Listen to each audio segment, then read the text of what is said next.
BPSC tree 3.0 एवं tree 4.0 दोनों के लिए जीके जीएस का महत्वपूर्ण प्रश्न है। एक एक करके हम लोग जानने का प्रयास करेंगे। पहला प्रश्न है कि 1971 से 72 में अमार सोनार बांग्ला गीत को किस देश ने अपने राष्ट्रगान के रूप में अपनाया था? ऑप्शन ए में है बांग्लादेश, बी में है नेपाल, सी में है पाकिस्तान, डी में है श्रीलंका। उपयुक्त में से कोई नहीं। 1971 से 72 में अमार सोनार बांग्ला गीत को बांग्लादेश ने अपनाया था, तो ऑप्शन ए इसका सही उत्तर है। अगला प्रश्न है कि भारतीय भूभाग का क्षेत्रफल कितना है? ऑप्शन ए में है 3.84 मिलियन वर्ग किलोमीटर, बी में है 2.94 मिलियन वर्ग किलोमीटर, सी में है 3.28 मिलियन वर्ग किलोमीटर, डी में है 4.24 मिलियन वर्ग किलोमीटर और ई में उपयुक्त में से कोई नहीं। भारतीय भूभाग का क्षेत्रफल कितना है? तो इसका सही उत्तर हो जाएगा 2.94 मिलियन वर्ग किलोमीटर। तो ऑप्शन बी इसका सही उत्तर है। हम लोग अगला प्रश्न देख लेते हैं। भारत में राष्ट्रीय खेल दिवस कब मनाया जाता है? ऑप्शन ए में है 29 अगस्त, 8 मार्च, 30 जनवरी, 4 दिसंबर। उपयुक्त में से कोई नहीं। भारत में राष्ट्रीय खेल दिवस कब मनाया जाता है? तो वह 29 अगस्त को मनाया जाता है। ऑप्शन ए इसका सही उत्तर है। अगला प्रश्न है कि फूल पत्ती की कढ़ाई का काम मूलतः किस राज्य में किया जाता है? ऑप्शन ए में नागालैंड, बी में है उत्तर प्रदेश, सी में है केरल, डी में है मणिपुर। उपयुक्त में से कोई नहीं। फूल पत्ती की कढ़ाई का काम मूलतः जो है वह केरल में किया जाता है, तो ऑप्शन सी इसका सही उत्तर है। अगला प्रश्न है कि टूटने वाले तारे के विषय में निम्नलिखित में से कौन सा कथन असत्य है? ऑप्शन ए में है ये उल्काएं हैं, बी में ये एक प्रकार के तारे हैं, सी में ये वे अवशेष हैं जो किसी धूमकेतु से अलग हो गए हैं, डी में वायुमंडल के साथ घर्षण से अत्यधिक गर्म होकर ये ताप उत्सर्जित करते हैं। उपयुक्त में से कोई नहीं। कौन सा कथन है जो कि गलत है, यानी असत्य कथन है? तो ये एक प्रकार के तारे हैं, ये गलत है, ये तारे नहीं है। तो ऑप्शन बी इसका सही उत्तर है। अगला प्रश्न है कि निम्नलिखित में से कौन सा हिंद महासागर में अन्य 3 की उपेक्षा अधिक बार होता है? ऑप्शन ए में है चक्रवात, बी में है हरिकेन, सी में है टॉर्नेडो, डी में टाइफून। उपयुक्त में से कोई नहीं। निम्नलिखित में से कौन सा हिंद महासागर में अन्य 3 की अपेक्षा अधिक बार होता है? तो सही उत्तर हो जाएगा चक्रवात। ऑप्शन ए इसका सही उत्तर है। अगला प्रश्न है कि भारत के कुछ राज्यों के निर्माण के संदर्भ में निम्नलिखित में से कौन सा कालानुक्रम सही है? ऑप्शन ए में है गोवा, सिक्किम, मिजोरम, अरुणाचल प्रदेश, बी में है सिक्किम, मिजोरम, गोवा, अरुणाचल प्रदेश, सी में सिक्किम, अरुणाचल प्रदेश, मिजोरम और गोवा और डी में सिक्किम, मिजोरम, अरुणाचल प्रदेश और गोवा। उपयुक्त में से कोई नहीं। भारत के कुछ राज्यों के निर्माण में संदर्भ में कौन सा कालानुक्रम सही है? तो सिक्किम, मिजोरम, अरुणाचल प्रदेश और गोवा। ऑप्शन डी इसका सही उत्तर है। अगला प्रश्न है कि निम्नलिखित में से कौन भक्ति आंदोलन के व्याख्याकार नहीं थे? ऑप्शन ए में है रामानंद, शंकराचार्य, कबीर, नानक। उपयुक्त में से कोई नहीं। आप लोगों को बताना है कौन जो है कि भक्ति आंदोलन के व्याख्याकार नहीं थे, तो सही उत्तर हो जाएगा शंकराचार्य। ऑप्शन बी इसका सही उत्तर है। अगला प्रश्न हम लोग देख लेते हैं कि कृष्णदेव राय के राजदरबार में निम्नलिखित में कौन अष्टदिग्गज कहा जाता था? मतलब क्या अष्टदिग्गज किसको कहा जाता था? ऑप्शन ए में है उनके दरबार के 8 महान कवि, बी में उनके दरबार के 8 महान मंत्री, या फिर सी में राजधानी के 8 कोनों पर तैनात 8 हाथी, डी में उनके राज्य के 8 महान विद्वान। उपयुक्त में से कोई नहीं। तो सही उत्तर हो जाएगा उनके दरबार के 8 महान कवि। ऑप्शन ए इसका सही उत्तर है। हम लोग अगला प्रश्न देख लेते हैं। शेरशाह को प्रथम बार निम्नलिखित साधन प्रारंभ करने का श्रेय दिया जाता है केवल इसके अतिरिक्त? ऑप्शन ए में डाक पद्धति, बी में मुद्रा पद्धति, सी में जासूसी पद्धति और डी में वैज्ञानिक सिद्धांतों पर आधारित भू राजस्व पद्धति। उपर्युक्त में से कोई नहीं। शेरशाह को प्रथम बार निम्नलिखित साधन प्रारंभ करने का श्रेय दिया जाता है, तो किसके लिए? तो इसका सही उत्तर हो जाएगा ऑप्शन डाक पद्धति के लिए, ऑप्शन ए इसका सही उत्तर है। अगला प्रश्न हम लोग देख लेते हैं कि शिवाजी के वंशजों के तत्काल बाद मराठा राज्य की सत्ता को संभालने वाले उत्तराधिकारी कौन थे? ऑप्शन ए में भोसले, होलकर, पेशवा, गायकवाड़। उपयुक्त में से कोई नहीं।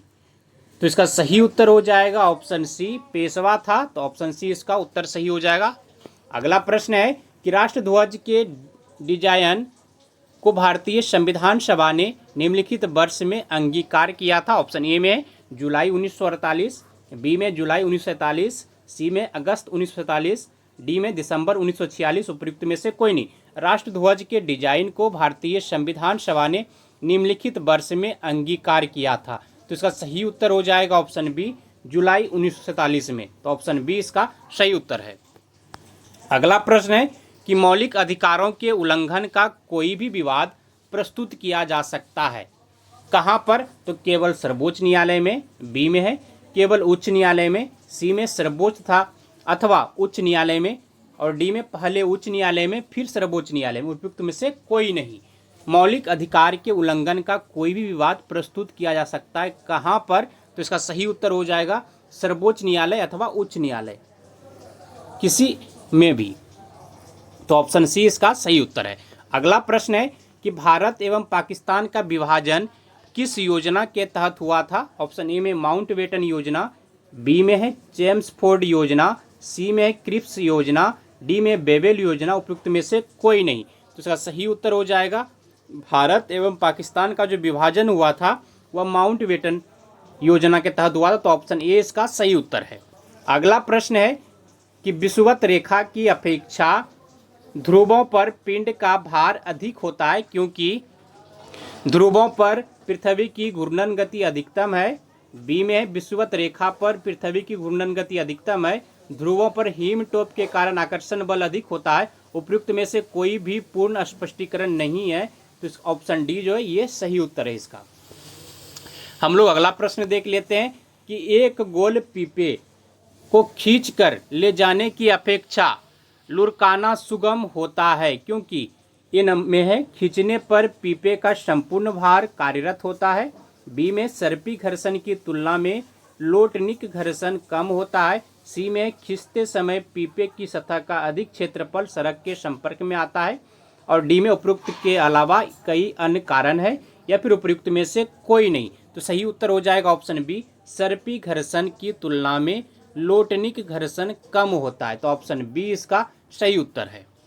अगला प्रश्न है कि पृथ्वी व सूर्य के बीच की दूरी यदि वर्तमान दूरी की अपेक्षा 2 गुनी हो जाए तो पृथ्वी पर सूर्य द्वारा गुरुत्वाकर्षण बल ऑप्शन ए में पहले की अपेक्षा 2 गुना होगा, बी में पहले की अपेक्षा 4 गुना होगा, सी में पहले की अपेक्षा आधा होगा, डी में पहले की अपेक्षा 1/4 होगा। उपयुक्त में से कोई नहीं। तो सही उत्तर इसका हो जाएगा कि पहले की अपेक्षा 1/4 होगा। कब? तो पृथ्वी व सूर्य के बीच की दूरी यदि वर्तमान दूरी की अपेक्षा 2 गुनी हो जाए तो पृथ्वी पर सूर्य द्वारा गुरुत्वाकर्षण का बल पहले की अपेक्षा 1/4 होगा। तो ऑप्शन डी इसका सही उत्तर है।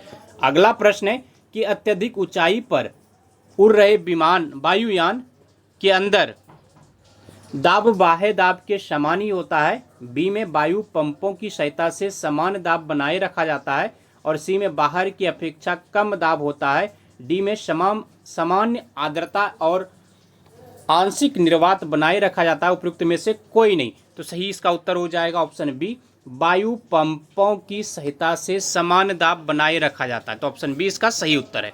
अगला प्रश्न है कि भिन्न धातुओं के बने एक एक किग्रा के 4 घन जल में तौले जाते हैं, तो ऑप्शन ए में प्रत्येक का भार एक ही होगा, न्यूनतम घनत्व वाले घन का भार न्यूनतम होगा, सी में न्यूनतम घनत्व वाले घन का भार अधिकतम होगा, डी में उपयुक्त में से कोई भी सत्य नहीं है, तो इसका उत्तर जो हो जाएगा वह न्यूनतम घनत्व वाले घन का भार न्यूनतम होगा, ऑप्शन बी। अगला प्रश्न है कि क्रिकेट की घूमती गेंद का वायु में इधर उधर उछाल यानी दोलन या स्विंग निम्नलिखित आधार के अनुसार स्पष्ट किया जा सकता है। ऑप्शन ए में है वायु बहाव की दिशा में अचानक परिवर्तन, वायु उत्प्लावन, सी में वायु द्वारा उत्पन्न विक्षोभ और डी में बर्नौली प्रमेय। उपयुक्त में से कोई नहीं। तो इसका सही उत्तर हो जाएगा बर्नौली प्रमेय। बर्नौली प्रमेय के कारण क्रिकेट की घूमती जो गेंद है वायु में इधर उधर उछाल यानी दोलन या स्विंग करता है। इससे स्पष्ट हो जाता है। तो ऑप्शन डी इसका सही उत्तर है।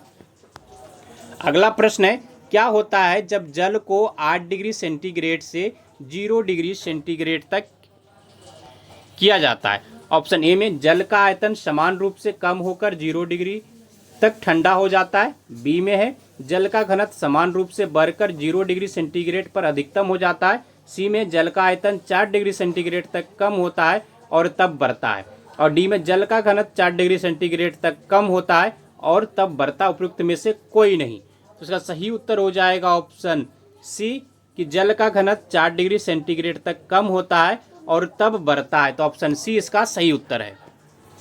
अगला प्रश्न है कि क्राउन ग्लास का अपवर्तनांक क्या है। ऑप्शन ए में है 1.97, बी में 1.32, सी में 1.09 और डी में 1.52। उपयुक्त में से कोई नहीं। तो इसका सही उत्तर हो जाएगा ऑप्शन डी 1.52। तो ऑप्शन डी इसका सही उत्तर है। अगला प्रश्न हम लोग देख लेते हैं कि निम्नलिखित में किस पोषक तत्व की कमी के कारण घेंगा रोग होता है। ऑप्शन ए में है कैल्शियम, प्रोटीन, कार्बोहाइड्रेट, आयोडीन। उपयुक्त में से कोई नहीं। तो इसका सही उत्तर हो जाएगा ऑप्शन डी आयोडीन। अगला प्रश्न हम लोग देख लेते हैं कि लवण और जल का उत्पादन के लिए अम्ल और क्षार दोनों के साथ अभिक्रिया करने वाले धातु ऑक्साइड को कहा जाता है। ऑप्शन ए में उभयधर्मी ऑक्साइड, बी में तटस्थ ऑक्साइड, सी में एमिनो ऑक्साइड, डी में नाइट्रो ऑक्साइड। उपयुक्त में से कोई नहीं।